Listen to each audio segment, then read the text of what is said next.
चाहे कच्चे उम्र में जिंदगी की शाम आ जाए, ये मुमकिन नहीं कि खून पर इल्जाम आ जाए। मेरे गांव की बहनें तो उन्हें कभी राखी ना बांधेंगे, पलट कर अगर भाई जंग से नाकाम आ जाए। प्यारे प्यारे बच्चों, मैं नमन गोस्वामी और आप देख रहे हैं उज्जवल क्लासेस। उज्जवल क्लासेस में आज हम लोग बहुत ही क्लास 12 का केमिस्ट्री का बहुत ज़्यादा इंपॉर्टेंट टॉपिक हम लोग ईथर के बारे में डिस्कस करेंगे बच्चों। ईथर किसे कहते हैं और ईथर के क्लासिफिकेशन क्या होते हैं और नॉमेनक्लेचर, सारी चीज़ें हम लोग पढ़ेंगे बच्चों। तो ईथर किसे कहते हैं बच्चों? ईथर जब ऑक्सीजन आयटम के दोनों ओर एल्काइल ग्रुप या एराइल ग्रुप जुड़े होते हैं तो उसे ईथर कहते हैं बच्चों। मैंने आपको क्या बताया, ईथर किसे कहते हैं? जब ऑक्सीजन आइटम के दोनों ओर एल्काइल ग्रुप जुड़े हों या एराइल ग्रुप जुड़े होते हैं बच्चों तो उसे क्या कहते हैं? उसे हम लोग ईथर कहते हैं बच्चों। आप देखिए एग्जाम्पल, जैसे आपको एल्काइल ग्रुप क्या होता है, आपको पता है ना कि एल्काइल से एक हाइड्रोजन को रिमूव कर दो, हटा दो तो एल्काइल का फॉर्मेशन होता है ना। जैसे CH3, C2H5, C3H7, ये सब बच्चों क्या हैं? ये एल्काइल हैं। और C6H5 ये क्या है बच्चों? ये एराइल है। चाहे एल्काइल ग्रुप जुड़ा हो या एराइल ग्रुप जुड़े होते हैं ऑक्सीजन के दोनों तो उसे बच्चों क्या कहते हैं? ईथर कहते हैं। अब हम लोग एग्जाम्पल देखते हैं बच्चों। तो जो ईथर होता है यहाँ पे आर लिखती बेटा, देखिएगा मेरी बात को समझिएगा।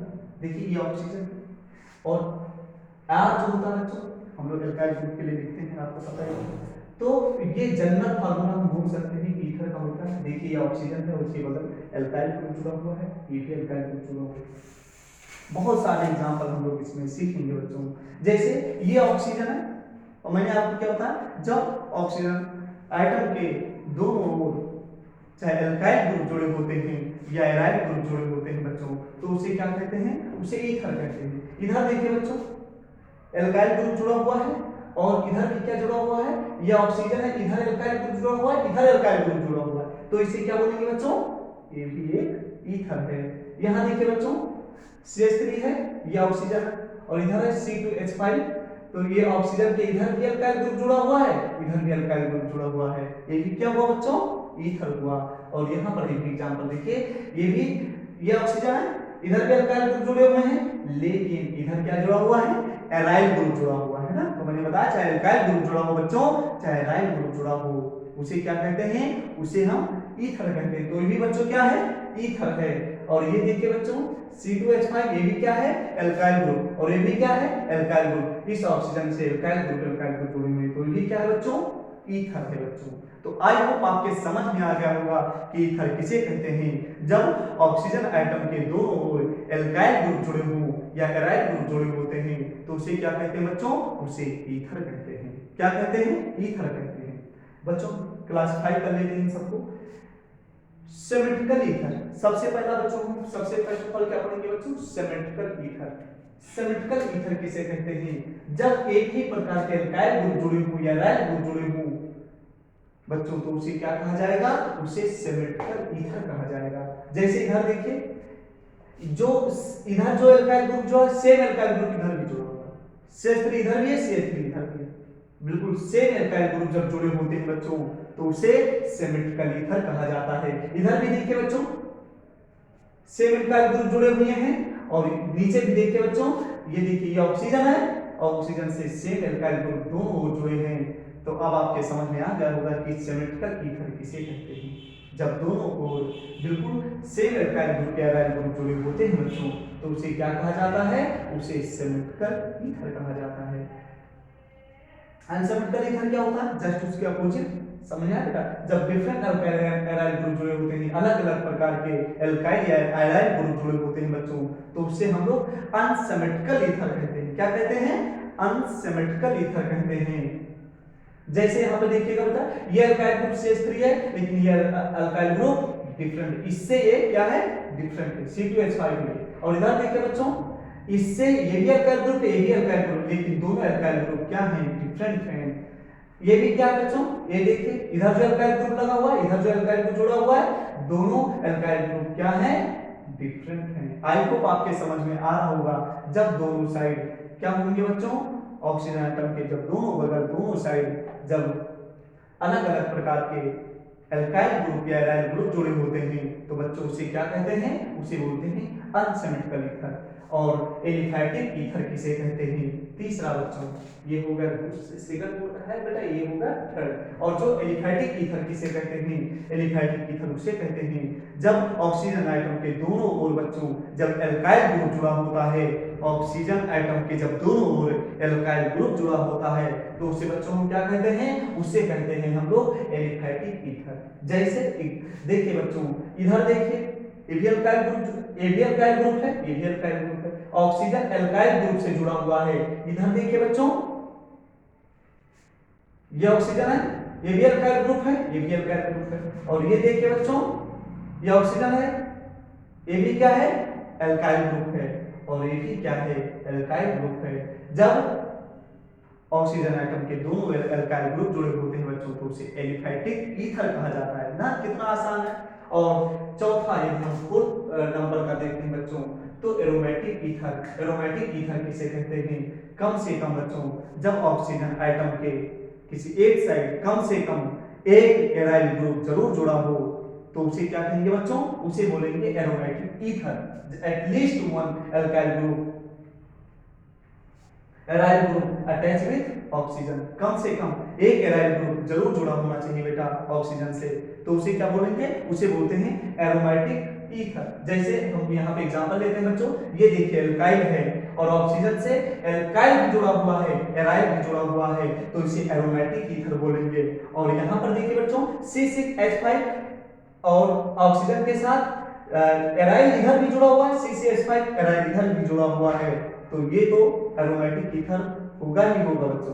तो आई होप आपके समझ में आ रहा होगा कि इसके क्लासिफाई मैंने किया और मैंने आपको बताया सिमेट्रिकल ईथर के बारे में, अनसिमेट्रिकल ईथर के बारे में, एलिफैटिक ईथर के बारे में और एरोमेटिक ईथर के बारे में। समझ में आ गया होगा बच्चों ना कि एरोमेटिक ईथर किसे कहते हैं, एलिफैटिक ईथर किसे कहते हैं, अनसिमेट्रिकल ईथर क्या होता है, सिमेट्रिकल ईथर क्या होता है और ईथर किसे कहते हैं। मैंने आपको बताया ना बच्चों कि ईथर फिर से हम एक बार आपको जल्दी से रिवाइज कराते हैं। जो बच्चों ईथर होता है जब ऑक्सीजन एटम के दोनों ओर एल्काइल या एराइल ग्रुप जुड़े होते हैं बच्चों तो उसे ईथर कहा जाता है। सारे के सारे एग्जांपल मैंने यहाँ पे आपको दे दिए हैं। एल्काइल क्या होता है मैंने यहाँ पे आपको बताया कि जब एल्काइल ग्रुप से जब एल्केन से बच्चों एक हाइड्रोजन को जब हम रिमूव कर देते हैं तो एल्काइल ग्रुप बनता है। क्लियर हो ना, आई होप समझ में आया होगा। C6H5 मैंने आपको एराइल के बारे में बताया। और अब हम बच्चों किसके बारे में पढ़ेंगे, नॉमेनक्लेचर ऑफ ईथर। बच्चों अब हम नॉमेनक्लेचर ऑफ ईथर के नॉमेनक्लेचर के बारे में हम लोग पढ़ेंगे। देखो बच्चों अब मेरी बात समझिएगा, सबसे पहले हम लोग कॉमन नेम के बारे में पढ़ेंगे, फिर हम लोग आईयूसीएन नेम के बारे में पढ़ेंगे। तो कॉमन नेम जैसे बच्चों यहाँ पर एक हम कंपाउंड लेंगे ROR। अब आप समझ गए होंगे ना कि ऑक्सीजन है, दोनों अल्काइल ग्रुप जुड़ा हुआ है तो ये क्या है बच्चों, एक ईथर है। तो इसका कॉमन नेम कैसे लिखेंगे बेटा, एल्काइल ईथर। इसका कॉमन नेम क्या होगा, एल्काइल ईथर। लेकिन अब ये चीज आप हम लोग को समझना है कि सबसे पहले इसको लिखेंगे कि इसको लिखेंगे, पहले इसको लिखना है कि इसको लिखना है। इस ये कंफ्यूजन को दूर करने के लिए बच्चों हम अल्फाबेटिकल ऑर्डर को याद करेंगे।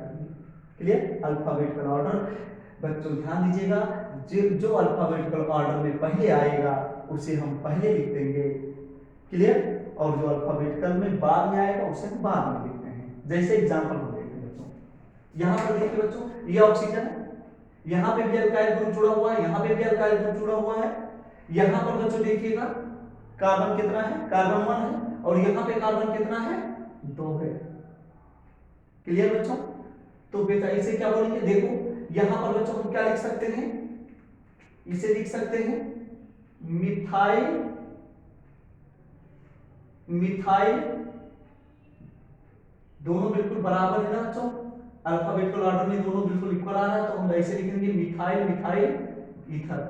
और जब दो बार मिथाइल आ गया तो 2 बार जब कोई चीजें एक ही जैसे हो और दो बार आ जाए बच्चों, सेम कंपाउंड दो बार आ जाए तो उसे क्या से बोलते हैं, दो बार आ जाए तो उसे डाई, तीन बार आ जाए तो उसे ट्राई, चार बार आ जाए तो उसे टेट्रा, ऐसे पढ़ते जाते हैं बच्चों, ध्यान दीजिएगा। तो यहाँ पे हम क्या लिखते हैं बच्चों, यहाँ पे मैंने क्या लिखा, यहाँ पे लिखा डाई, दो बार आया ना बच्चों, डाई मिथाइल ईथर। अब यहाँ पर देखिए, यहाँ पे कार्बन कितना है, कार्बन यहाँ पे कार्बन 1 है और यहाँ पे कार्बन 2 है ना, तो कार्बन कार्बन यहाँ पे 1 है, तो यहाँ पे इसे क्या बोलते हैं बच्चों, इसे बोलते हैं जब कार्बन 1 होता है ना, तो इसे ये होगा मिथाइल, और ये कार्बन 2 है यहाँ पे, तो ये क्या होगा इथाइल। तो मैंने क्या बोला बेटा, पहले एम पहले आता है कि पहले ई आता है, पहले ई आता है ना, तो इसीलिए मैंने यहाँ पे क्या लिखा, इथाइल को मैंने पहले लिखा और फिर मिथाइल लिखा, इथाइल मिथाइल ईथर। कितना आसान है। अब यहां पर देखिए C2H5, C2H5 इस ऑक्सीजन से जो अल्काइल ग्रुप बिल्कुल एक ही जैसे जुड़े हुए हैं, इसमें भी बेटा क्या करना है हम लोगों को, अल्फाबेटिकल ऑर्डर बिल्कुल दोनों का बराबर ही है, तो हम क्या लिखेंगे यहाँ पे, जब सेम चीज दो बार आ गई है तो दो बार आई है ना, तो यहाँ पे क्या लिख देंगे, इथाइल कितनी बार आई है, इथाइल, ए भी इथाइल, ए भी इथाइल, तो हम लिखेंगे di ethyl ether. I hope आपके समझ में आ रहा होगा। और फिर ये देखिए, इधर देखिए बच्चों C2H5 और यहाँ पे क्या दिया है C3H7, इस ऑक्सीजन से डिफरेंट डिफरेंट अल्काइल जुड़े हुए हैं, तो हम क्या करेंगे बच्चों, अब देखिए C2 को हम लोग क्या बोलते हैं, इथाइल बोलते हैं, और यहाँ पे C3 दिया हुआ है, H7 को क्या बोलते हैं, C2H5 को क्या बोलते हैं, C2H5 को हम लोग इथाइल बोलते हैं, और C3H7 को हम लोग क्या बोलते हैं, प्रोपाइल बोलते हैं। तो पहले P आता है कि पहले E आता है, पहले ई आता है बच्चों, तभी तो मैंने क्या लिखा ना, इथाइल प्रोपाइल ईथर। चीजें आपकी समझ में आ रहा होगा। फिर देखो नॉमेनक्लेचर कितना आसान है, आपको बस एल्काइल एल्काइल ईथर याद रखना है इस फॉर्मूले से। देखो बेटा अब यहाँ पर देखिए CH3 आपको पता है ये मिथाइल होता है, C6H5 एराइल यानी फिनाइल। तो बच्चों आप बताइए, आप लोग पहले M आता है कि पहले P आता है, पहले M आता है ना, अभी तो मैंने यहाँ लिखा, पहले लिखा मिथाइल, लिखा फिनाइल, लिख दिया। आई होप आपके समझ में, कॉमन में भी समझ में आ गया होगा। इसमें देखिए बच्चों मैंने फिर बता दे रहा हूँ, जल्दी से आप समझिएगा, इधर भी क्या लिखा हुआ है, ये भी मिथाइल है, ये भी मिथाइल है, क्लियर बच्चों, दोनों साइड मिथाइल है, तो जब दोनों साइड मिथाइल है ना, तो मैंने क्या बेटा अल्फाबेटिकल ऑर्डर का कोई वही नहीं है, जब दोनों सेम ही है तो क्या, तो यहाँ पे क्या वर्ड यूज करेंगे बच्चों, यहाँ पे डाई, डाई दो बार आया तो डाई मिथाइल ईथर। यहां पर देखिएगा बच्चों, यहां पे मिथाइल आया और यहां पर क्या लिखा हुआ है, एक ऑक्सीजन आइटम से इथाइल जुड़ा हुआ, मिथाइल जुड़ा हुआ। तो इस ऑक्सीजन पे एक क्या जुड़ा बच्चों, मिथाइल जुड़ा हुआ है और इथाइल जुड़ा हुआ है। तो हम लोग क्या बोलेंगे, देखो अल्फाबेटिकल ऑर्डर पे ध्यान देते हैं, तो यहां पर देखो इथाइल, मैंने पहले इथाइल आता है कि मिथाइल आता है, पहले मिथाइल आता है बच्चों। अब हम आइपेसिलिन के बारे में बात करेंगे, जो ईथर का आइपेसिलिन होता है ना, उसके बारे में हम लोग बात करेंगे। उसमें दो चीजें बच्चों आप याद रखिएगा, एक एलॉक्सी और एक एल्कीन। जब कार्बन कम होगा बच्चों, जब कार्बन कम होगा तो हम ऑक्सीजन के साथ उसे मिक्स करके उसका नाम, जैसे एक कार्बन के साथ ऑक्सीजन को ऐड करेंगे तो उसे हम बोलेंगे, क्या बोलेंगे बच्चों, मिथॉक्सी। दो कार्बन के साथ तो इथॉक्सी, ऐसे ऐसे पूरा स्टेप हम लोग करेंगे। तो यहाँ पर देखिएगा, इधर भी कार्बन इस ऑक्सीजन से जो CH3 इधर भी कनेक्ट है, इधर भी कनेक्ट है, और दोनों में एक एक कार्बन है ना बच्चों, तो इधर हम बच्चों ये इधर ऑक्सीजन के साथ इस कार्बन को हम ऐड करवा लिए बच्चों, तो इसे क्या करते हैं, इसे क्या बोलेंगे हम लोग, इसे बोलेंगे मिथॉक्सी। क्या बोलेंगे, मिथॉक्सी। और इधर कितना कार्बन है, एक कार्बन है, तो हम क्या बोलेंगे, मीथेन, मिथॉक्सी मीथेन। इसका एल्केसिलिन क्या होगा, मिथॉक्सी मीथेन। अब इसमें देखिए बच्चों, दूसरे वाले में देखिएगा, इस ये ऑक्सीजन के साथ CH3 कनेक्ट है, C2H5 कनेक्ट। अब बताइए कार्बन, इसमें जो कार्बन है यहाँ पे कम है कि यहाँ पे कम है,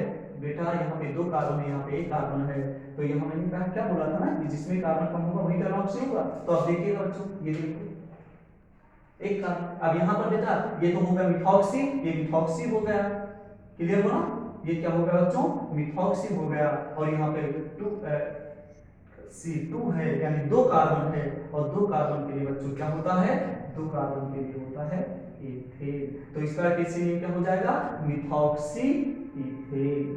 आई होप आपके समझ में आ रहा होगा। अब यहाँ पर देखिएगा बच्चों, दोनों में ये ऑक्सीजन C2 इधर भी है, C2 इधर भी है। चलिए चाहे इधर भी इस ऑक्सीजन के साथ जोड़ देते हैं, चाहे उसके इधर से जोड़ देते हैं, कोई वही नहीं है बच्चों। अब यहाँ पर ध्यान दीजिएगा, जब दो कार्बन के साथ ये ऑक्सीजन कनेक्ट है बच्चों, तो आपके पास समझ में आ रहा होगा ना कि इसे क्या बोलेंगे, एक कार्बन के साथ कनेक्ट था तो मिथॉक्सी बोला था, और दो कार्बन के साथ कनेक्ट है तो इसे क्या बोलेंगे, इथॉक्सी बोलेंगे बच्चों। क्या बोलेंगे, इथॉक्सी। तो यहाँ पे मैंने क्या लिखा, इथॉक्सी। और इधर बच्चों कितने कार्बन है, 2 कार्बन है ना, तो मैंने क्या बोला था कि 2 कार्बन है, 2 कार्बन के लिए क्या लिखते हैं, इथेन।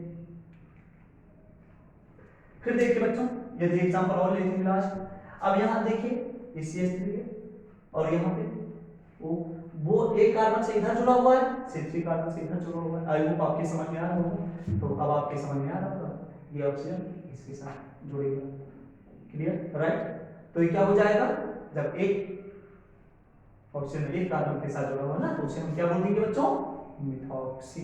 क्या बोलेंगे, मिथॉक्सी। और यहाँ पर C3 कार्बन है और C3 है ना बच्चों, तो यहाँ पे हम इसे क्या बोलेंगे, प्रोपेन। क्या बोलेंगे, प्रोपेन। आई होप कितना आसान है ना एपीसी नेम। और आगे हम बहुत सारे एपीसी नेम के बारे में, इसके बारे में प्रैक्टिस करेंगे बच्चों। और मेरा नया नया चैनल है, मेरे चैनल को लाइक करिएगा, सब्सक्राइब करिएगा, शेयर करिएगा, और घंटी बजाना मत भूलिएगा बच्चों। और आप लोग अपना ख्याल रखें, अपने पेरेंट्स का ख्याल रखें बच्चों। बाय बाय बच्चों।